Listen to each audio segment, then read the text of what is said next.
अस्सलाम वालेकुम students, I am Jain Tabassum. Jain academy की जानिब से एक और न्यू वीडियो के साथ आप लोग की खिदमत में हाजिर हूँ।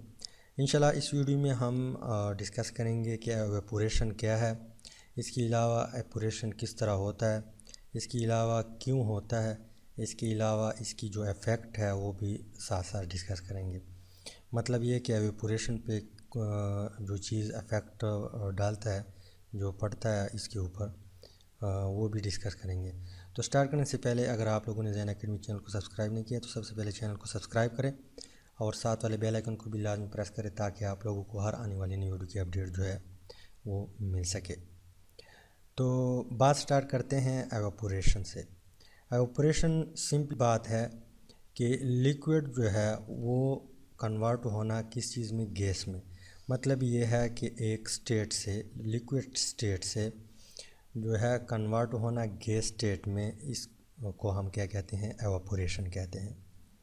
किस तरह, यहाँ पे फ़र्ज़ करें मैं एक बीकर जो है बीकर बनाता हूँ। ये हमारे पास क्या है, बीकर है और इसमें यहाँ तक वाटर मौजूद है। क्या है, वाटर मौजूद है। अब ये वाटर जब कन्वर्ट हो जाए किस चीज़ में, गैस में, तो इस प्रोसेस को हम क्या कहते हैं, एवेपोरेशन कहते हैं।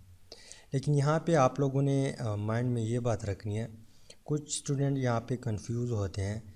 उनका माइंड में ये होता है कि यहाँ पे जो एवेपोरेट होते हैं, तो फ़र्ज़ करें हमारे पास H2O जो है, तो H2O जो है हमारे पास इस तरह है, H2O। मतलब ये है कि दो हाइड्रोजन है, इस तरह इसकी जो है स्ट्रक्चर है, दो हाइड्रोजन है और एक ऑक्सीजन है। यहाँ पे हमने फ़र्ज़ करे वाटर लिया हुआ है, लिक्विड क्या है, वाटर है। ऐसे तो लिक्विड बहुत ज़्यादा है, अल्कोहल है, इसके अलावा ब्लड भी हो सकता है, इसके अलावा शहद भी हो सकता है, इसके अलावा दूध भी हो सकता है।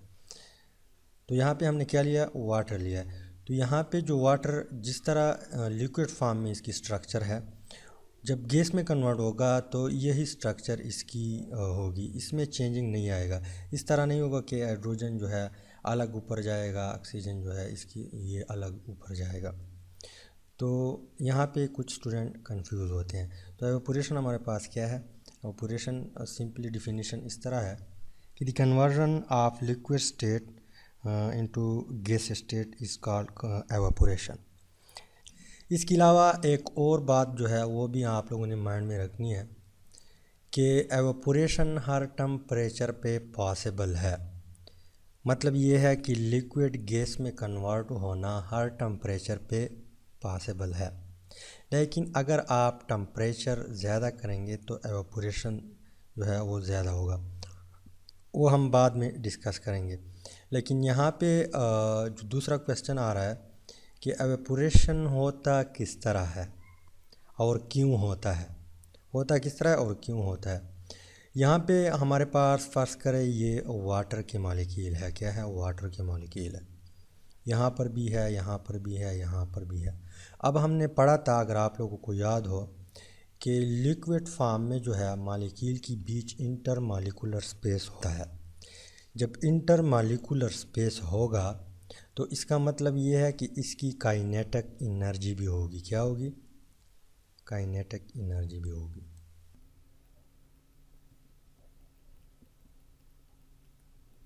अब यहाँ पे एक और क्वेश्चन क्रिएट होता है कि काइनेटिक एनर्जी हमारे पास क्या है। आप लोगों ने माइंड में ये बात रखनी है कि कोई भी चीज़ जब मोशन करे तो ये उसकी काइनेटिक एनर्जी होगी। क्या होगी, काइनेटिक एनर्जी होगी। मतलब ये है कि यहाँ पे जो वाटर मॉलिक्यूल है ये क्या करता है, ये मोशन में होते हैं। जब मोशन में होते हैं तो इसको हम कहते हैं सिंपली कि ये इसकी काइनेटिक एनर्जी है। अब यहाँ पे इस बॉटम में, यहाँ पे जो बॉटम है इस बीकर की, यहाँ पे जो लिक्विड मौजूद है या जो वाटर, फ़र्ज़ करें हमने वाटर लिया हुआ है, यहाँ पे इसकी काइनेटिक एनर्जी कम होगी, बहुत कम होगी। अब यहाँ पर जो काइनेटिक एनर्जी होगी बीच में, दरमियान में, ये थोड़ा ज़्यादा होगी, एवरेज होगी, और यहाँ पे बहुत ज़्यादा होगी, एवरेज से भी काइनेटिक एनर्जी ज़्यादा होगी ऊपर सरफेस पे। अब यहाँ पे अगर आप हीट दे दे, यहाँ पे फ़र्ज़ करें हमने हीट प्रोवाइड किया, एनर्जी दे दिया, तो हमने पढ़ा था कि हीट के साथ काइनेटिक एनर्जी इंक्रीज़ होती है, डायरेक्ट रिलेशन है। क्या है? डायरेक्ट रिलेशन है। मतलब ये है कि जब हम हीट देंगे तो इसकी यहाँ पे जो मॉलिक्यूल होंगे उसकी मोशन ज़्यादा होगी, वो रिपीटली वो तेज़ी से जो है एक हरकत करना स्टार्ट करेगा। जब तेज़ी से स्टार्ट करेगा तो यहाँ पे जो मॉलिक्यूल होंगे वो यहाँ पे जो दरमियान वाले मॉलिक्यूल होते हैं इनके साथ टकराएंगे, कोलिजन करेगा। जब कोलिजन करेगा तो ये भी मोशन में आएंगे। जब ये भी ज़्यादा मोशन में आएंगे तो ये ऊपर जो है ऊपर मॉलिक्यूल जो है उसके साथ टकराएगा। जब उसके साथ कोलिजन करेगा तो यहाँ पे जो है इंटर मॉलिक्यूलर फोर्स जो है वो बहुत कम होता है। क्या होता है? कम होता है। जब कम होता है, जो ही यहाँ पे ये मॉलिक्यूल इधर जो मॉलिक्यूल पड़े हैं इसके साथ टकराएगा या कोलिजन करेगा तो ये फ़ौरन एवापोरेट होगा। क्या होगा? एवापोरेट होगा। अब इंटरमॉलिक्यूलर स्पेस हमने कुछ वीडियो में, पिछले चंद वीडियो में हमने बार बार डिस्कस किया हुआ है कि इंटरमॉलिक्यूलर फोर्स क्या होते हैं। फ़र्ज़ करें ये वाटर मॉलिक्यूल है और यहाँ पर एक दूसरा वाटर मॉलिक्यूल भी है। अब हमें पता है कि ऑक्सीजन जो है इसकी इलेक्ट्रोनेगेटिविटी ज़्यादा है और हाइड्रोजन की इलेक्ट्रोनेगेटिविटी कम है। जब इसकी इलेक्ट्रोनेगेटिविटी ज़्यादा होगी तो यहाँ पे जो शेयर इलेक्ट्रॉन है ये अपनी तरफ खींच लेगा। जब खींच लेगा तो इसके ऊपर पार्शल नेगेटिव चार्ज आएगा। क्या आएगा? पार्शल नेगेटिव चार्ज आएगा। और यहाँ पे हाइड्रोजन पे पार्शल पॉजिटिव चार्ज आएगा। इस तरह यहाँ पर भी यही केस है, पार्शल पॉजिटिव और यहाँ पे पार्शल नेगेटिव। तो यहाँ पे पार्शल पॉजिटिव और पार्शल नेगेटिव जो है, अब हमें ये भी पता है कि सेम चार्ज जो है वो एक दूसरे को रिपेल करते हैं, अपोजिट चार्ज जो है वो एक दूसरे को अट्रैक्ट करते हैं। तो यहाँ पे कुछ ना कुछ पॉजिटिव चार्ज तो है ना, और यहाँ पर भी कुछ ना कुछ नेगेटिव चार्ज है। तो इसकी वजह से एक फ़ोर्स क्रिएट होता है जिसको हम इंटरमॉलिक्यूलर फोर्स कहते हैं। यहाँ पे हम हाइड्रोजन बॉन्ड कहते हैं, लेकिन कलेक्टिवली हाइड्रोजन बॉन्डिंग, इसके अलावा लंदन डिस्पर्जन फोर्स और एक दो टाइप और है, इसको हम कलेक्टिवली क्या कहते हैं? इंटरमॉलिक्यूलर फोर्स कहते हैं। तो यहाँ पे मेरा मतलब ये है कि यहाँ पे इंटरमॉलिक्यूलर फोर्स जो है वो बहुत ज़्यादा होता है यहाँ बॉटम में। दरमियान में थोड़ा कम होता है बॉटम से, और यहाँ पे बहुत कम होता है इंटरमॉलिक्यूलर फोर्स। जब कम होता है तो यहाँ पे वीक होगा। जब वीक होगा तो ये इजीली एवोपोरेट होगा। तो एवोपोरेशन जो है इसी तरह जो है होता है कि यहाँ पे मॉलिक्यूल जो है मोशन करता है, ये ऊपर मॉलिक्यूल के साथ टकराता है। जब इनके साथ कोलिजन करेगा तो ये मॉलिक्यूल ऊपर मॉलिक्यूलों के साथ कोलिजन करेगा। जब ये मॉलिक्यूल मोशन में आएगा तो ये ऊपर टॉप पे जो सरफेस पे मॉलिक्यूल पड़े हैं लिक्विड के, या यहाँ पे हमने वाटर लिया है, इसके साथ कोलिजन करेगा। और यहाँ पे जो ही कोलिजन होगा तो यहाँ पे इंटरमॉलिक्यूलर फोर्स जो है वो बहुत कम होता है। जब कम होता है तो यहाँ पे वाटर मॉलिक्यूल इसी शेप में या इसी स्ट्रक्चर में एवापोरेट हो जाता है। तो इस तरह एवापोरेशन जो है होता है। और एवापोरेशन का सिंपल डिफिनीशन ये है कि लिक्विड स्टेट से कन्वर्ट होना गैस स्टेट में, इसका कॉल्ड क्या है? एवापोरेशन। तो अब यहाँ पे कुछ फैक्टर हैं, वो क्या असर डालता है एवापोरेशन के ऊपर। फर्स्ट वन हमारे पास क्या है? Surface area.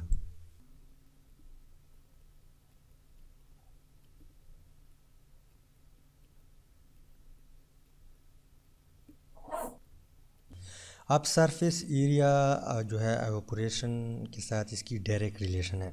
मतलब यह है कि जितना ज़्यादा सरफेस एरिया होगा उतना ज़्यादा एवापोरेशन होगा।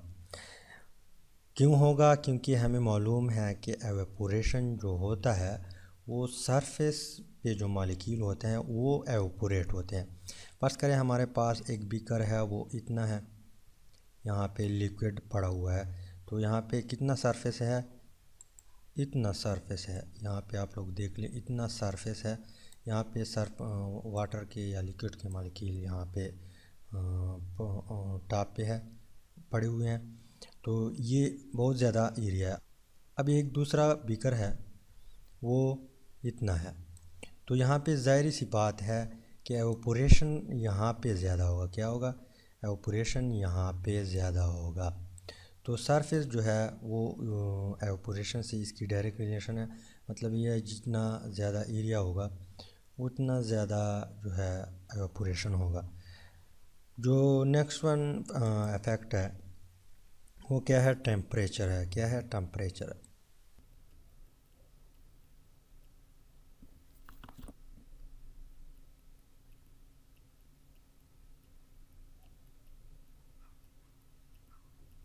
दूसरा फैक्ट हमारे पास क्या है? टेम्परेचर है। अब टेम्परेचर जो है इसकी भी एवोपोरेशन से डायरेक्ट रिलेशन है। क्या है? डायरेक्ट रिलेशन है। फ़र्ज़ करें हमारे पास एक बीकर है, इसमें यहाँ तक वाटर मॉलिक्यूल मौजूद है। अब यहाँ पे हमने इसको हीट अप किया, यहाँ पे हीट भी किया। क्या है ये हमारे पास? मतलब ये है कि हम टेम्परेचर इंक्रीज़ कर रहे हैं। तो टेम्परेचर इंक्रीज़ करने से यहाँ पे क्वेश्चन ये क्रिएट होता है कि टेम्परेचर इंक्रीज़ करने से एवेपोरेशन क्यों इंक्रीज़ होता है? क्योंकि हमें मालूम है कि वाटर या लिक्विड के मॉलिक्यूल जो है वो मोशन में होते हैं। क्या होते हैं? मोशन में होते हैं। उसकी काइनेटिक एनर्जी होती है। अब काइनेटिक एनर्जी जो है इसकी हीट के साथ डायरेक्ट रिलेशन है। मतलब ये है कि हाँ आप हीट देंगे तो काइनेटिक एनर्जी इंक्रीज़ होगी। क्या होगी? इंक्रीज़ होगी। मतलब ये है कि मॉलिक्यूल की जो मोशन है वो इंक्रीज़ होगी। जब मोशन इंक्रीज़ होगी तो कोलिजन होगा। जब कोलिजन होगा तो ये कोलिजन जाते जाते यहाँ पे जो सरफेस के ऊपर जो मॉलिक्यूल है उसके साथ कोलिजन करेगा। जब इसके साथ कोलिजन करेगा तो ये एवेपोरेट होंगे। तो मतलब ये है कि टेम्परेचर इंक्रीज़ करने से क्या होता है? एवेपोरेशन जो है इंक्रीज़ होता है। इसके अलावा जो थर्ड वन इफ़ेक्ट है हमारे पास वो क्या है? इंटरमॉलिक्यूलर फोर्स है। क्या है? Intermolecular force.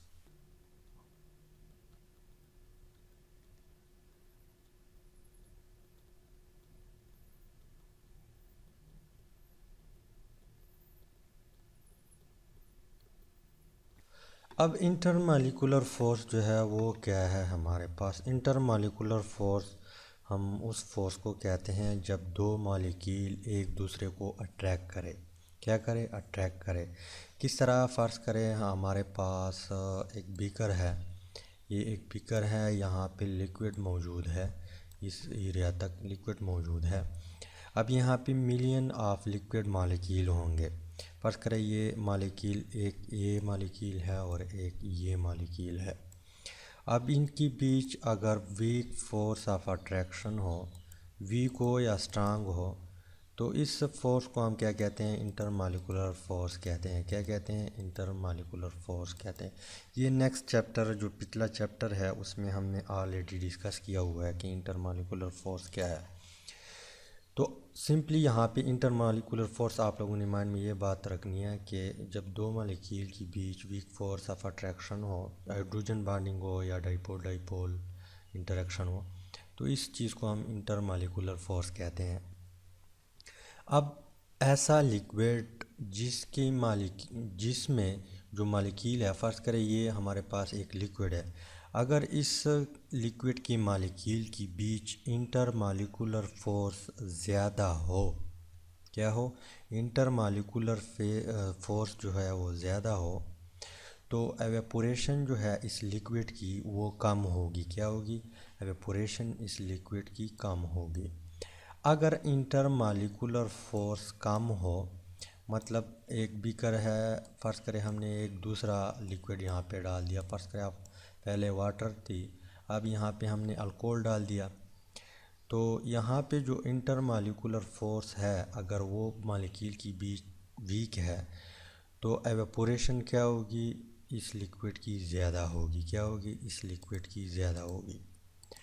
अब यहाँ पे बुक में दो एग्ज़ाम्पल दिए हुए हैं। एक हमारे पास क्या है? वाटर है, H2O है हमारे पास, और एक अल्कोहल है। क्या है? एक वाटर है और एक अल्कोहल है, और दोनों को हमने लिया हुआ है बीकर में। फ़र्ज़ करें इस बीकर में वाटर मौजूद है और इस बीकर में जो है अल्कोहल मौजूद है। क्या मौजूद है? अल्कोहल। तो दोनों हमारे पास क्या है? लिक्विड है। अब यहाँ पे हमने हीट प्रोवाइड किया है, टेम्परेचर दे दिया, लेकिन टेम्परेचर दोनों के लिए सेम होगा। फ़र्ज़ करें यहाँ पे 10 डिग्री सेल्सियस है तो यहाँ पे भी 10 डिग्री सेल्सियस होगी। टेम्परेचर एक जैसा है। अब यहाँ पे क्या होगा? अल्कोहल जो है वो क्विकली तेज़ी से एवेपोरेट होना स्टार्ट होगा, और वाटर जो है उसकी जो एवेपोरेशन है वो इससे कम होगी। क्यों कम होगी? क्योंकि हमें पता है कि वाटर जो है उसमें जो इंटरमॉलिक्यूलर फोर्स है वो क्या है? ज़्यादा है। किस चीज़ से? अल्कोहल से। किस चीज़ से? अल्कोहल से। मतलब ये है कि इसमें जो इंटरमॉलिक्यूलर फोर्स है वो ज़्यादा है वाटर में। किस चीज़ से? अल्कोहल से। तो जहाँ पे जिस लिक्विड में इंटरमॉलिक्यूलर फोर्स कम होगा उस लिक्विड की एवेपोरेशन तेज़ी से होगी, और जिसमें इंटरमॉलिक्यूलर फोर्स ज़्यादा है उस लिक्विड की एवेपोरेशन जो है तेज़ी से नहीं होगी। तो इंटरमॉलिक्यूलर फोर्स जो है वो भी एक फैक्टर है। उम्मीद है कि वीडियो की थोड़ी बहुत आप लोगों को समझ आई होगी। अगर समझ आई है तो वीडियो को लाइक करें, शेयर करें और चैनल को ज़रूर सब्सक्राइब करें। Finally thanks for watching.